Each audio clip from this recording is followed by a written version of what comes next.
Pernah nggak kamu merasa lebih tenang saat ada orang yang mengatur hidupmu dan kamu tinggal nurut? Kalau iya, pertanyaan berikutnya lebih tajam. Siapa yang sebenarnya menikmati kendali itu? Malam ini kita masuk ke sebuah komunitas produktivitas yang manis di permukaan dan tajam di dalam. Di sana rasa bersalah dipoles jadi bonus, dan patuh jadi hiburan. Dengarkan sampai akhir karena kamu akan menemukan alat sederhana untuk membebaskan diri dari kendali semu. Kita mulai di sebuah siaran langsung yang penuh sorak dan penuh tekanan halus. Hostnya seorang pria yang lucu, tajam, dan terkenal karena sarkasmenya. Orang menyapanya dengan panggilan yang hangat, tapi nada ucapannya dingin seperti jam alarm. Nama hostnya Dani dalam cerita ini, dan ia pandai menjual disiplin seperti snack rendah gula.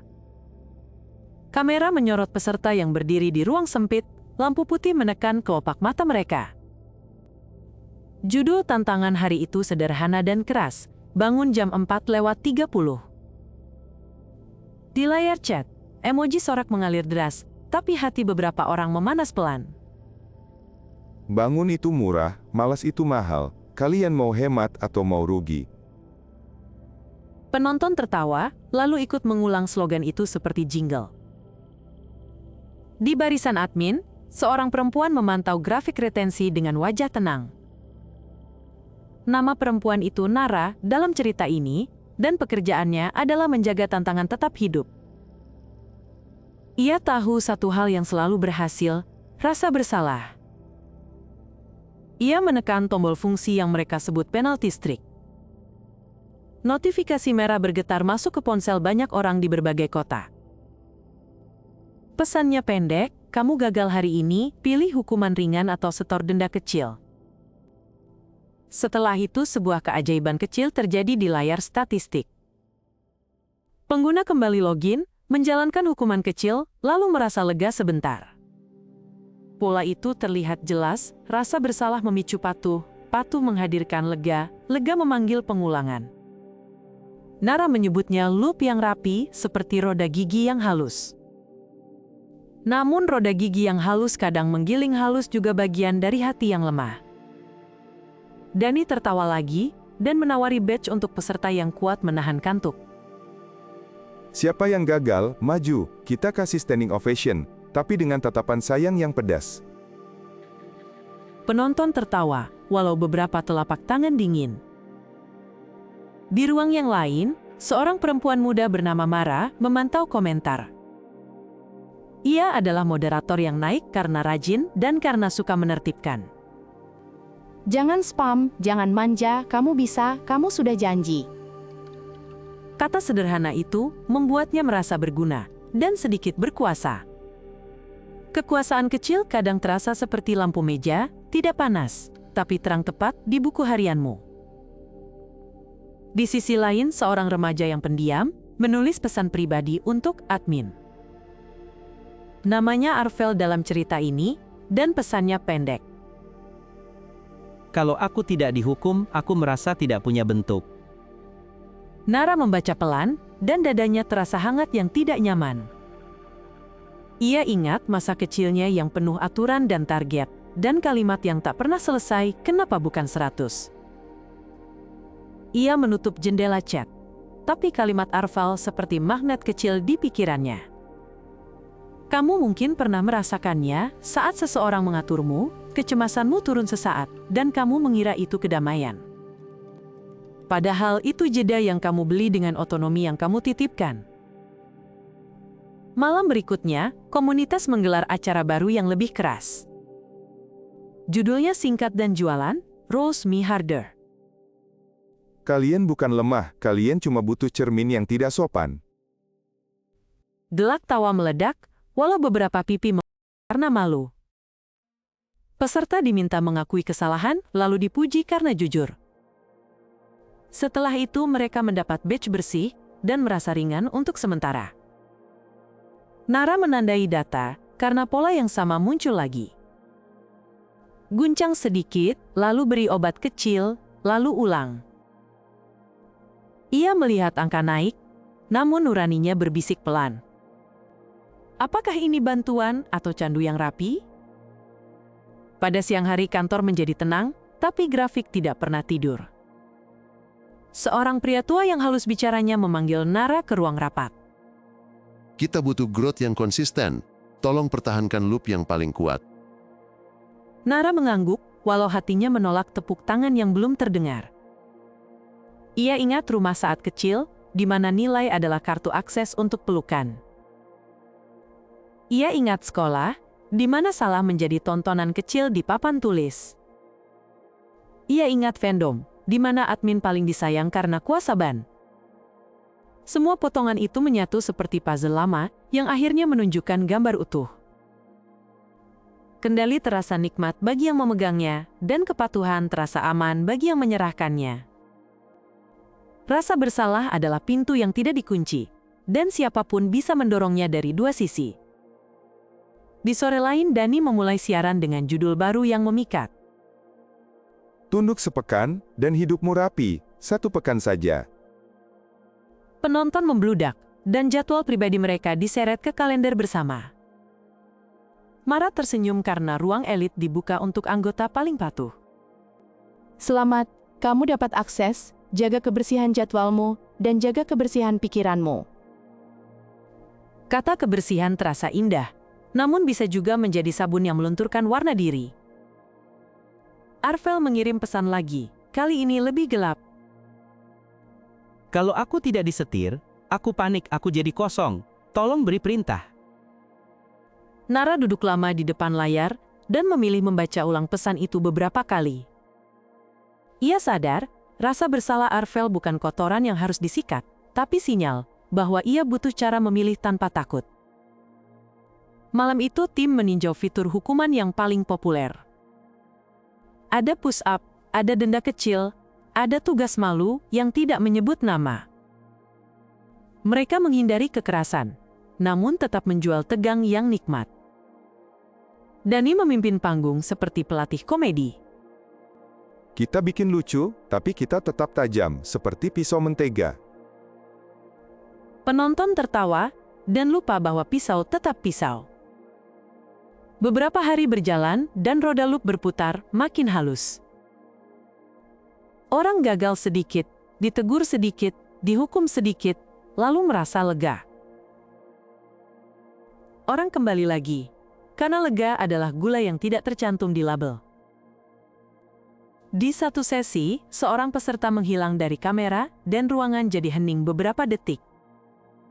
Host menutupnya dengan humor dan menyarankan istirahat dan mengajak tepuk tangan.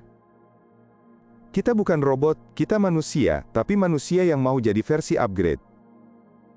Tepuk tangan datang, walau hati beberapa orang ingin memeluk diri sendiri tanpa izin publik. Nara menatap layar dan memikirkan ulang semua definisi kata bantuan. Malam berikutnya ia menyusun dokumen pendek yang tenang dan tajam. Judulnya Mode Konsen, dan isinya sederhana. Pengguna boleh memilih batas, boleh istirahat wajib, dan hukuman tidak otomatis. Data akan tampil jujur, dan notifikasi harus memakai kalimat yang tidak memalukan. Ia tahu langkah itu membuat grafik jatuh sebentar, dan ia siap untuk itu. Ia juga tahu, Dani tidak akan senang, dan ia juga siap untuk itu. Esoknya Dani menatap kamera dengan senyum yang tegas. Disiplin tanpa rasa sakit itu ilusi, jangan jual ilusi. Komentar ramai dan tajam, dan beberapa orang menuduh perubahan itu memanjakan. Mara merasa ragu, tapi ia menunggu bukti, dan itu langkah yang baik. Aku ingin lihat datanya, kalau benar lebih sehat, aku dukung. Nara menyiapkan siaran data yang ringkas dan ramah. Ia bukan guru moral, ia hanya ingin mengembalikan kemudi ke tangan yang berhak. Debat publik dimulai di ruang siaran yang penuh sorot. Kamu turunkan standar, kamu buang rasa malu, kamu buang bahan bakar.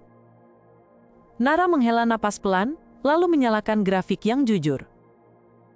Kurva pertama menunjukkan kepatuhan karena takut, naik cepat, turun cepat, dan menguras. Kurva kedua menunjukkan kepatuhan karena pilihan, naik pelan, bertahan lama, dan menenangkan. Ia tidak mengejek, ia hanya menunjukkan. Penonton terdiam sebentar, karena ada kejujuran yang tak enak tapi masuk akal. Arvel menulis satu kalimat yang pelan dan berani. Aku mau coba pilih sendiri, walau takut, tolong pantauku tanpa mempermalukan. Mara membalas dengan kalimat yang hangat dan efisien. Oke, kita atur batas, kita atur jeda, kita atur lock, tanpa sorot yang memalukan. Dani menatap data lagi, dan suaranya turun beberapa nada. Kalau tanpa rasa sakit bisa jalan, aku tidak keberatan, tapi jangan hilangkan tantangan. Nara mengangguk, dan ia setuju. Tantangan tanpa martabat bukan pertumbuhan, itu dekorasi penjara. Beberapa pekan berlalu, dan pola baru tumbuh seperti tanaman yang sabar. Komunitas terbagi, sebagian masih mencari teguran pedas, sebagian memilih ruang yang jernih. Ruang jernih itu menekankan 3 hal: tujuan yang dipilih, batas yang disepakati, dan jeda yang wajar. Di ruang itu mereka menghapus notifikasi yang memalukan, dan menggantinya dengan kalimat yang manusiawi. Kalimatnya seperti ini, kamu bisa mulai lagi besok, karena kamu manusia, bukan mesin. Arvel mulai membaik, dan ia belajar menutup ponsel 1 jam lebih awal. Aku takut kalau tidak ada perintah, tapi sekarang aku tahu aku bisa memilih 1 langkah kecil. Mara tetap menjadi moderator, namun ia berubah pelan. Aku suka membantu, tapi aku tidak mau merasa kuat karena membuat orang takut.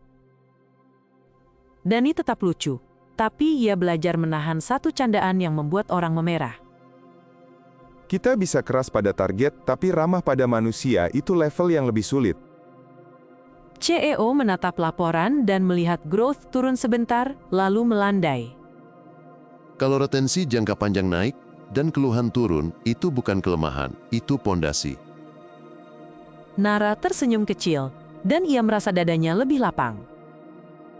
Ia mengingat malam pertama saat ia menekan penalti streak, dan ia memilih sekarang untuk menekan jeda. Ia tahu sebagian orang merindukan rasa bersalah yang keras, seperti kopi pekat tanpa gula. Ia juga tahu sebagian orang baru bisa bernapas saat diminta patuh dengan sopan. Dunia tidak butuh seragam emosi, dunia butuh pilihan yang terang. Di balik layar, beberapa cerita kecil tumbuh seperti kuncup. Seorang ayah yang dulu mengukur sayang dengan nilai, sekarang belajar memuji proses, bukan angka. Seorang guru yang dulu memajang kesalahan di depan kelas, sekarang memberi ruang koreksi tanpa sorot. Seorang admin fandom yang dulu bangga dengan tombol ban, sekarang bangga dengan tombol dialog. Tidak semua orang berubah, dan itu wajar, karena perubahan bukan hitungan mundur, melainkan perjalanan. Kamu mungkin bertanya, apakah rasa bersalah itu selalu buruk? Jawabannya tenang, rasa bersalah itu sinyal, bukan cambuk. Dengarkan sinyal, lalu pilih arah, tanpa harus menyerahkan setir. Cerita kita hampir pulang ke pertanyaan awal, dan kita akan mengikat ujungnya pelan. Kalau kebebasan membuatmu cemas, wajar, karena otot memilih butuh latihan.